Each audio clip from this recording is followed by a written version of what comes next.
Hello students, welcome to my channel. இந்த வீடியோல நம்ம எதை பத்தி பார்க்க போறோம்னா yesterday வந்து பார்த்தா half yearly exam உடைய டைம் டேபிள் வந்து பார்த்தா officially ரிலீஸ் பண்ணிட்டாங்க. half yearlyக்கும் பப்ளிக்குமே full portion தான். சோ வந்து பார்த்தா நம்ம ரெண்டு ஸ்டூடண்ட் வந்து இங்க உட்கார வச்சிருக்கோம்.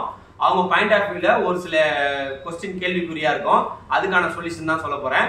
சோ இதே இந்த வீடியோ பார்க்குற ஸ்டூடண்ட்டுக்கும் இவங்க கேக்குற பாயிண்ட் ஆஃப் வியூ क्वेश्चन உங்களுக்கு மைண்ட்ல இருக்கும். சோ நீங்க வந்து பார்த்தா இந்த வீடியோ பார்த்து தெளிவா தெரிஞ்சுப்பீங்க.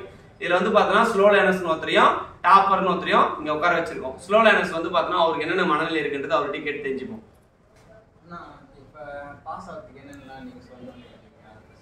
ஓகே, அவர் என்ன क्वेश्चन கேக்குறாருன்னா பாஸ் ஆகிறதுக்கு ஃபர்ஸ்ட் வந்து பார்த்தா ஐடியா கேக்குறாரு. பாஸ் ஆகிறது வந்து பார்த்தா ரொம்ப ரொம்ப பெரிய விஷயமே கிடையாது. இருக்குதுலயே வந்து பார்த்தா ரொம்ப ஈஸியான விஷயம்னா பாஸ் ஆகிறது.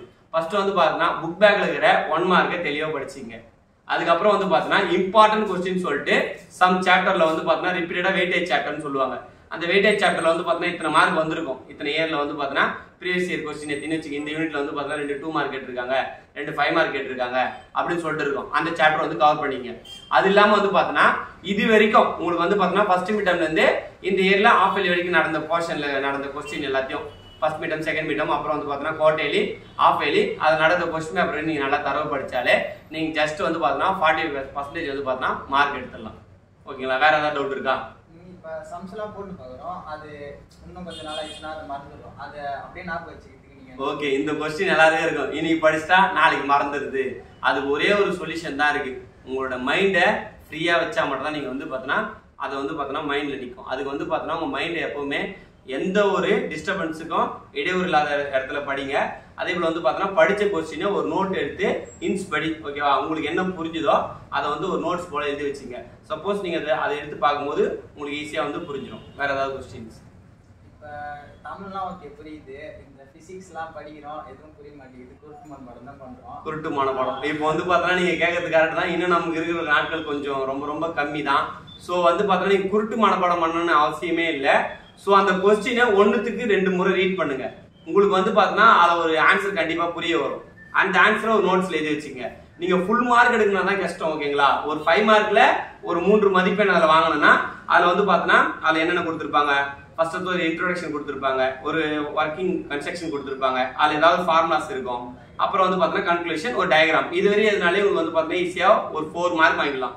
5 மார்க்கு 4 மார்க்கே கிடைச்சிரும். வேற ஏதாவது டவுட் இருக்கா?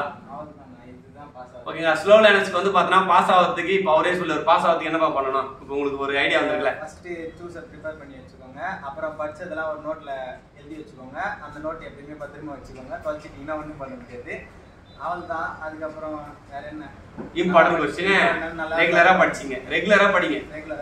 உங்களுக்கு ஒரு டைம் ஷெட்யூல் போட்டு மெயினா படிக்கணும். டைம் ஷெட்யூல் போட்டு படிங்க. ஓகேங்களா? இப்போ வந்து ஒரு ஸ்லோ லேர்னர்ஸ் அவருக்கு ஒரு ஐடியா வந்துச்சு. இப்போ ஓகேல எக்ஸாம் எழுதுறதுக்கு ஐடியா இருக்கா? இப்போ வந்து பார்த்தா டாப்பர்ஸ். ஓகே, டாப்பர்ஸ் தான் கண்டிப்பா வந்து பார்த்தா உங்களுக்கு வந்து அடுத்த கட்டத்துக்கு நகர போறீங்க. நல்ல காலையில பிளேஸ் ஆகணும், இல்ல 11th வந்து பார்த்தா நல்ல கோர்ஸ் எடுக்கணும் அப்படின்னு நீங்க ஒரு பிளான் இருந்தா கண்டிப்பா டாப்பர் ரொம்ப ரொம்ப இம்பார்ட்டன்ட். டாப்பர் வந்து உங்களுக்கு என்னப்பா?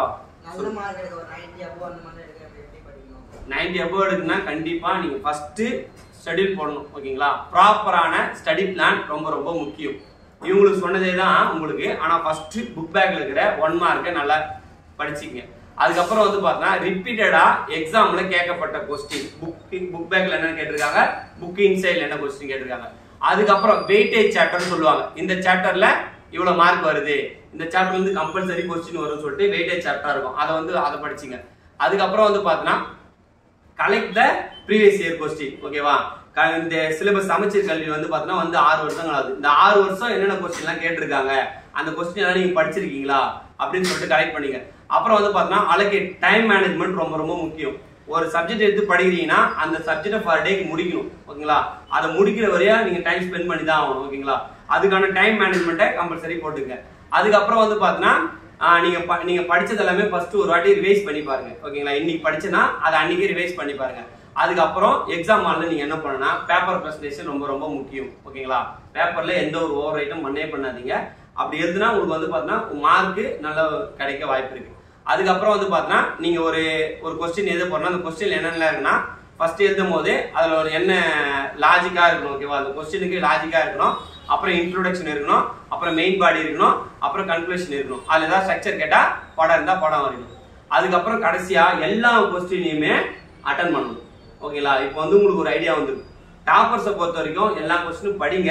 அதை வந்து பார்த்தீங்கன்னா வீக்லி நீங்களா ஒரு டெஸ்ட் எழுதி பாருங்க. நீங்க வந்து நல்ல மார்க் ஸ்கோர் பண்ணலாம். இப்போ 2 பேருக்கு ஒரு ஐடியா வந்துச்சா? இதுக்கு நடுவில் ஒரு ஸ்டூடெண்ட் இருக்காங்க, ஆவரேஜ்னு சொல்லுவாங்க. அவங்களுக்கு என்ன பண்ணலான்றது நம்மளே சொல்லிடலாம். ஆவரேஜ் ஸ்டூடெண்ட் ஒண்ணுமே இல்லை. இவங்க 2 பேரும் சொன்னதுல உங்களுக்கு என்ன புரிஞ்சுதோ அதை படிச்சு எழுதுங்க. ஓகேங்களா? ஏன்னா இந்த 2தோட சொல்யூஷன் தான் ஆவரேஜ் ஸ்டூடெண்ட் வருவீங்க. ஸோ கண்டிப்பா உங்களாலே நல்ல மார்க் எடுக்க முடியும். அதுக்கு மறக்காம எந்த சேனல் ஃபாலோ பண்ணணும்? கலாம் கல்வி மையத்தை ஃபாலோ பண்ணுங்க. கலாம் கல்வி மைய சேனலை ஃபாலோ பண்ணி வச்சுக்கோங்க. தேங்க்யூ.